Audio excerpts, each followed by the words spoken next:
Sakkizinchi masala ko'rinib turibdi. Shartini ko'rib turibsiz. Qaysi oksid bariy gidroksidning suvli eritmasi bilan ta'sirlashib, ana shunaqa tarkibli birikma hosil qiladi dedi. Qaysi oksid? Demak, bariy gidroksidning suvli eritmasi bilan. Diqqat qiling. Bariy gidroksid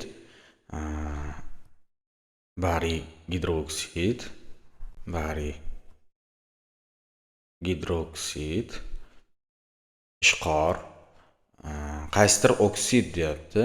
Bularning hammasi kislotali oksid. Bu ham, hammasi kislotali oksid va biz mana bu yerdan bir nimani aniqlashimiz kerak. Alohida yozaman keling. Bariy XO4 deyapti.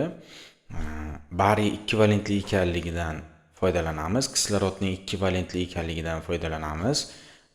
Men buni valentligini bilmayman. X bilamizki, murakkab moddalarda valentliklari bir-biriga mana shu yerdan tortadigan bo'lsam chiziq ikki tomon bir-biriga teng bo'lishi kerak. Ya'ni kislorodning jami valentligi bularning jami valentligiga teng bo'lishi kerak. Tenglama tuzib olamiz. Ya'ni 2 plus x teng emish 2 ko'paygan 4 ga. 2 plus x barobar 8, x barobar 6 ekan. Demak, 6 valentli qidirishimiz kerak. Azot 3 valentli bu yerda xato. Fosfor 5 valentlik xato. Oltin gugurt mana bu yerda 4 valentli, chunki kislorodning 2 binar birikmalarida 12 teng bo'lishi kerak. 2 kere 2 4. Demak, 12 4. D javob xato.